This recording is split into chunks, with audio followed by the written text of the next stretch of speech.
Hi, kids. Which object models a line? You can put your answer in letter form. Santiago says C. I agree. A fly would be a dot or a point, rather. A wall would be a plane. A meter stick would represent a line, and a television would also be a plane. So I agree with C as your answer. There you have it. Okay? Good job, all of my friends. Fun fact, everybody, I drove to Russ's house, and I stole his pen. Problem 2. Which figure shows line AB and point G contained in plane R? Okay. So, in other words, AB and G all live on plane R. 2 of them are obviously no's, and it's that guy and that guy. So it's either going to be F or G, which shows plane AB and point G contained on plane R. And in the chat, I see F. I agree. G is awfully close, but G is plane G, and R is a point. So the only difference between F and G are the fact that 2 of those letters are swapped. And see the pretty scripty, cursive-y looking letter? That represents the name of the plane, whereas the regular looking letters with the dots and the lines and the dots and the lines, those represent points. If point P is in between A and M, all right, so let's draw something. It doesn't say anything about whether it's a line or whether it's a segment. So I'm just going to put P in between A and M. All right, I highly suggest that whenever you take a quiz, the lesson we did yesterday was section 5. It's on the YouTube. It's angle relationships is what it's called. If you were to go to YouTube and look at the live lesson, it's called angle relationships. And it's like 35 minutes long. All right, anyway. P is in between A and M. I don't know anything about P. I don't know if it's a midpoint. I don't know if this is a line. I don't know if it's a line segment. I don't care. So I'm drawing out what I can truthfully write down. Now, it looks like what they're telling me to do is I'm doing some type of addition type thing. Now, without looking at the possible options, I know that AP, that chunk right there, and PM added together are going to equal the whole thing, AM. So I'm assuming that's what they're going to want me to guess, and only one of them has those exact letters in that exact order as an option, and put it in the chat if you know. Otherwise, I'm just going to, all right, good. Santi, grow up. Oh.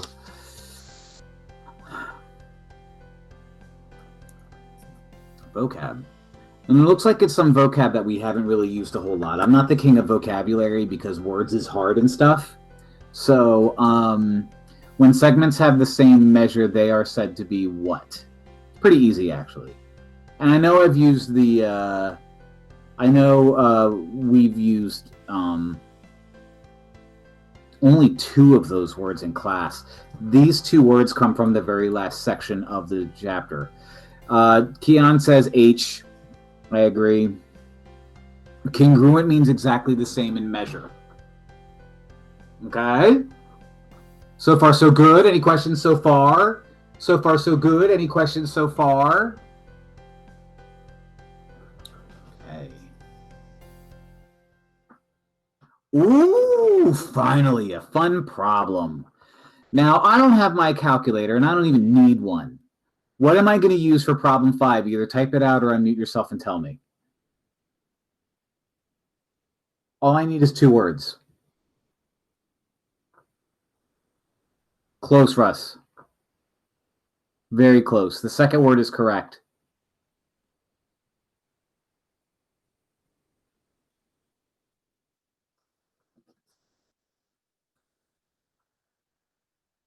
Distance formula. Very good. D equals, and again, this is probably something that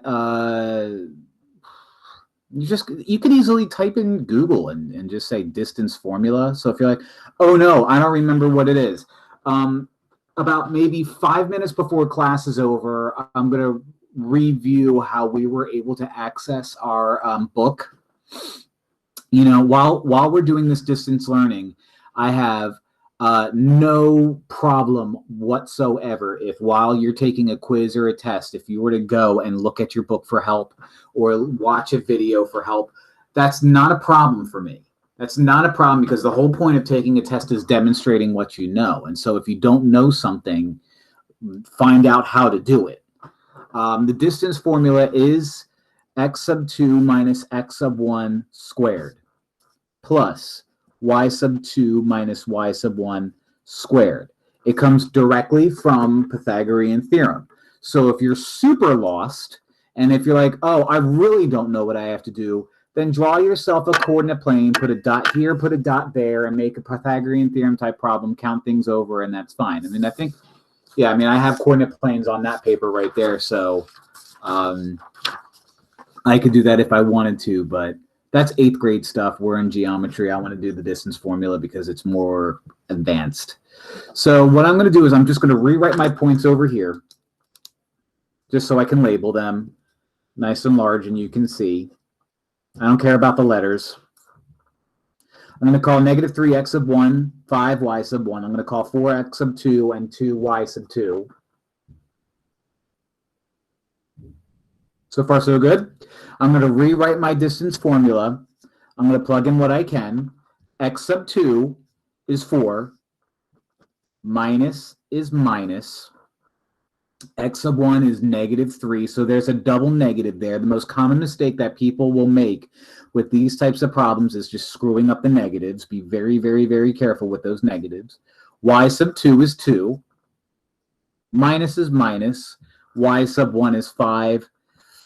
Close parentheses, squared. And now it's just a PEMDAS problem living inside a square root. Okay, so I'll just move this up so everybody can see and make it not so crooked. Where am I? All right, 4 minus negative means 4 plus 3. Any issues with that? I'm going without a calculator because I don't want one and I don't need one. 2 minus 3 is negative 3. Squared. Russ, you may want to look at that again. D equals 49 plus 9.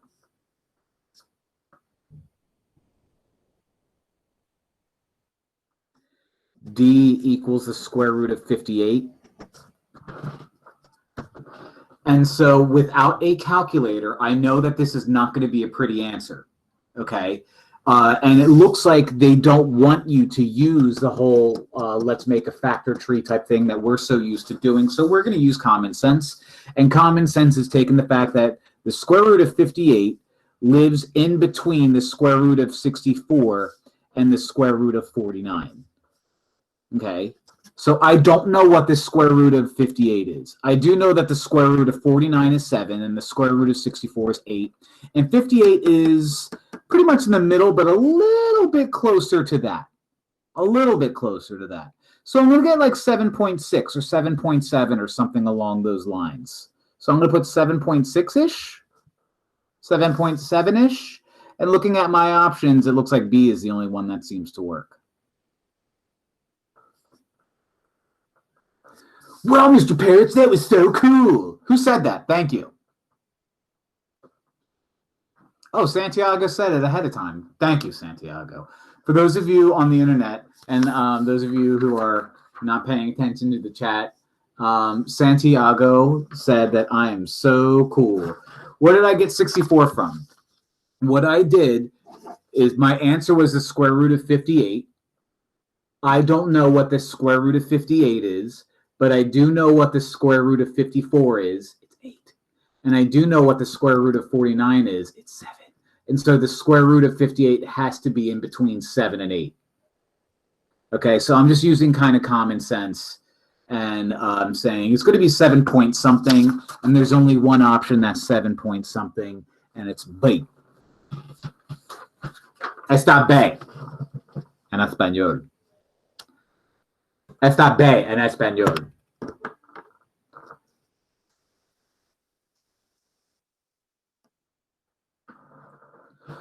On Monday, one of my adult students taught a problem with salsa, and the problem had to do with there's salsa missing in the can, and you had to find like the missing amount of salsa using volume. And the whole time in my head, I was thinking, ay, ay, ay, ¿qué en el mundo? ¿Dónde está mi salsa? ¿Dónde está mi salsa? Because salsa is Spanish, and most of you are too. So anyway, not Spanish. You speak Spanish. Okay. Connecting with my students. Where am I? Problem 6. Find EF if E is the midpoint of DF. All right, so let's draw a picture. EF, but E is the midpoint, so let's put E right there. E is the midpoint of DF.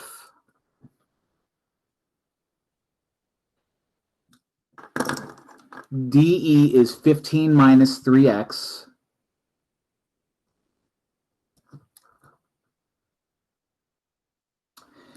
EF is x plus 3. And my job is to find that whole thing right there.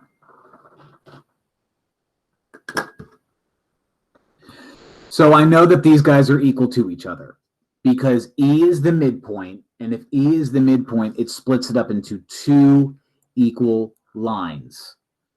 So I'm going to say 15 minus 3x equals x plus 3.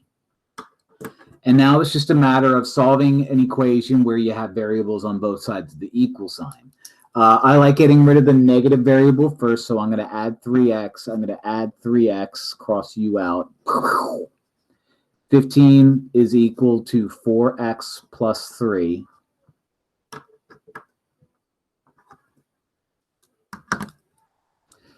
Minus 3, minus 3.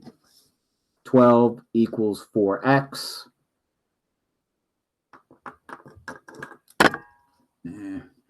Divide by 4, divide by 4, cross u out, x equals 3.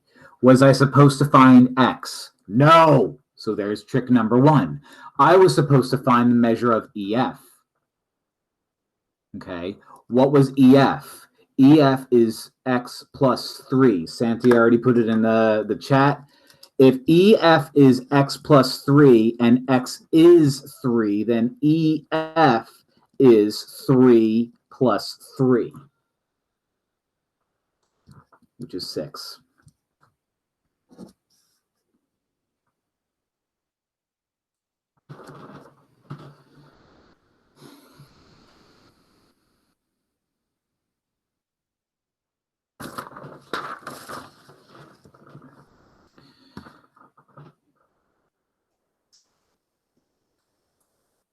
See if I can scooch my camera down a little bit. Bing! With this new iOS, whenever I ask Siri to do math for me, she won't do it unless I'm not on silent. So I feel like I always have to keep my phone not on silent, and I don't like it because I'm so popular and all my friends be blowing up my phone. Am I right, gang? Yes, Santiago is correct. All right. For those of you who, there was a question in the thing, where did I get 6? X was 3. I had to find EF, and EF is x plus 3, so 3 plus 3 is 6. What is another name for angle 2? All right. Angle 2 is that guy right there connecting these lines. Angle 2 is that guy right there connecting these lines. Y has got to be the middle one. So I can have W and X on the outside. So I can either have WYX or Y or WY XYW. Words, like I said, words is hard. Words is hard. The only option that I have for that is A.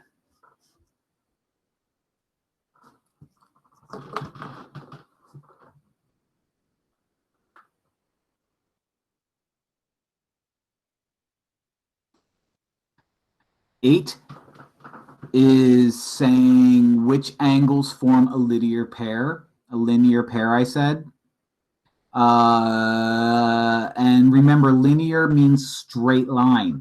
It's literally the word is in the word. So I need two angles that when you glue them together give you a straight line. So let's see 1 and 3. 1 and 3. No. That's an acute angle and acute angle, so that's not going to work. 2 and 3. No.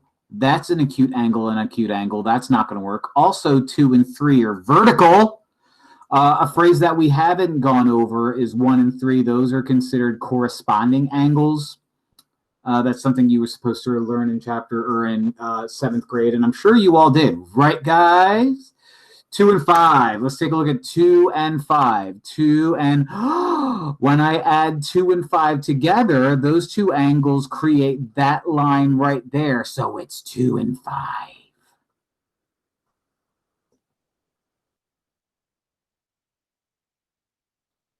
Name the angle that is vertical to 3. I already said it. Somebody put it in the chat. Name the angle that's vertical to 3. Good, Santiago. Remember, vertical means it's created when you have two lines that intersect. So if 3 is right here, the vertical line is going to be whatever that guy is right there. And so since 3 is right there, 2 is right there, 3 is 2, 2 is 3, they're the same. Problem 10 has to do with lesson 1-6, which we didn't get to yet. So I'm ending this page right now. All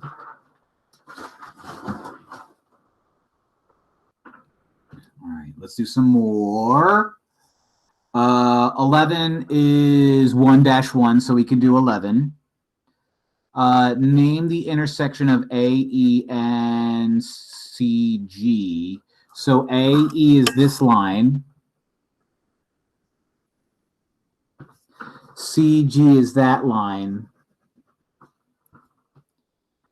Put it in the chat. Where do those two, at what point or at what line or at what plane or at what thing do those two purple lines intersect? C is correct. C is point C. Two lines intersect at a point because they're two lines and they're only going to cross over once at a point, like so. Boom. Two planes intersect at a line. So if I were to take this, if I were to do some kind of magic trick and shove this piece of paper right here into that piece of paper, this goes through that piece of paper in a line. So two lines intersect at a point and two planes intersect at a line, unless they're parallel, in which case they never intersect at all. 12 is having me do distance formula again. Oh man, says the class. Hooray, says the teacher. Practice makes perfect, says the teacher. Distance formula. D equals x sub 2 minus x sub 1 squared plus y sub 2 minus y sub 1 squared. My 2 points are negative 12, 13. And negative 2, negative 11. Ooh, ugly numbers. And what I'll do is I saw a really good question. I'm asking that you guys grab some scrap paper, and I'll give you a 1-minute head start. 1-minute head start to see if you can do this on scrap paper or a notebook. And in 1 minute, I'm just going to start doing it, and hopefully you guys beat me.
Step 1, always label the points.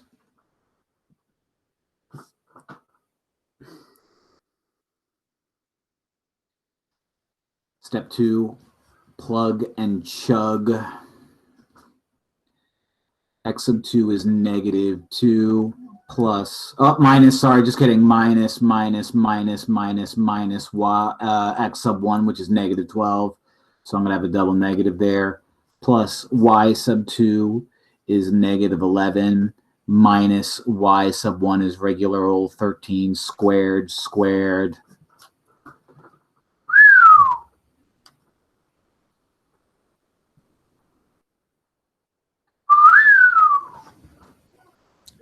We have an answer already on the chat, so let's see if that answer is correct. I honestly have no clue.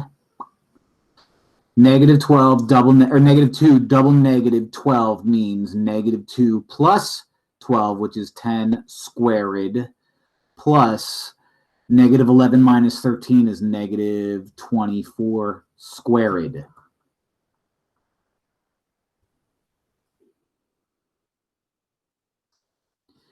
D is going to equal 10 squared, which is a hundo, plus 24 squared, which I'm not 100% sure of. What's 24 squared?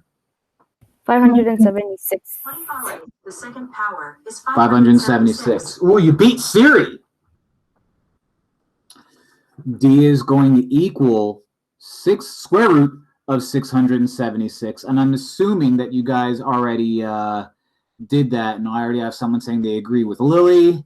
676 is probably 26. So are we okay with that answer? Well, we have no choice. No one be responding to me. All right, except for Athena and Lily herself. Oh, silly Lily. Silly Lily.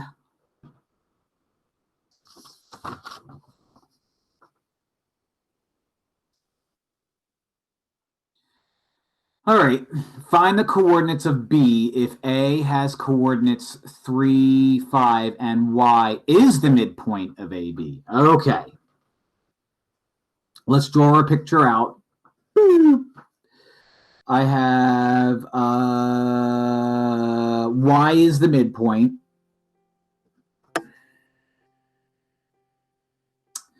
Then I have A. I have 6 of those. Oh, boy. I am just on fire today. Hey, someone call the fire department because that's me.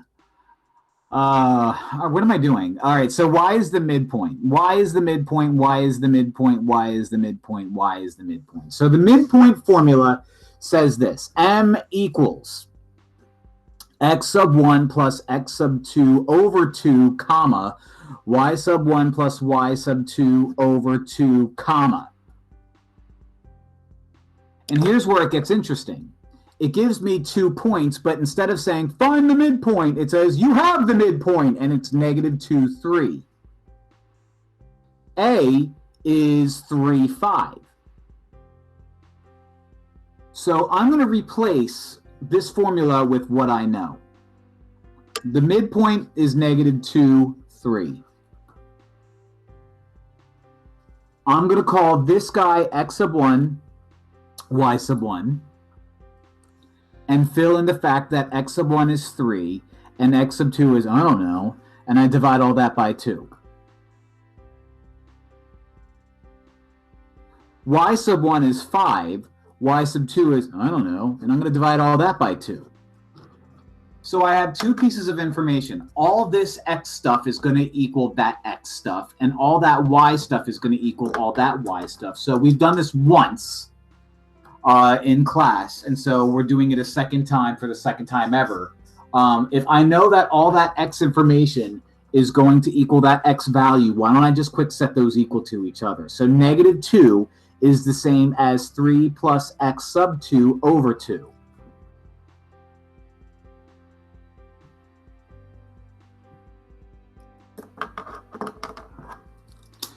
In order to get x sub 2 all by itself, I have everything divided by 2, so why don't I multiply both sides by 2, cancels that out.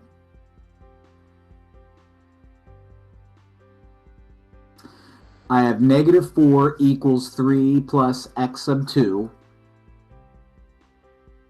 And boy, am I running out of space. Subtract 3, and x sub 2 is negative 7.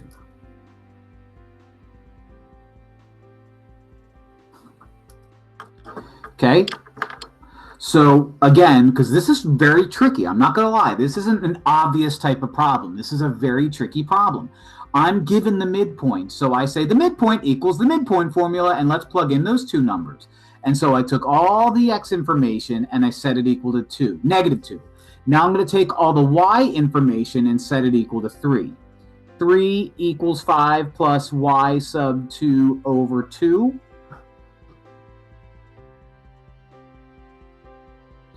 Just like I did over there, I'm going to multiply both sides by 2. So I have 6 equals 5 plus y sub 2. Subtract 5, and y sub 1, so y sub 2 is going to equal 1.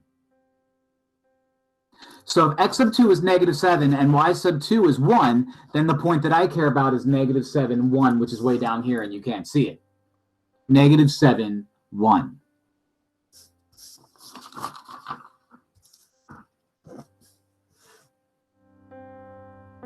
So I'm out of time.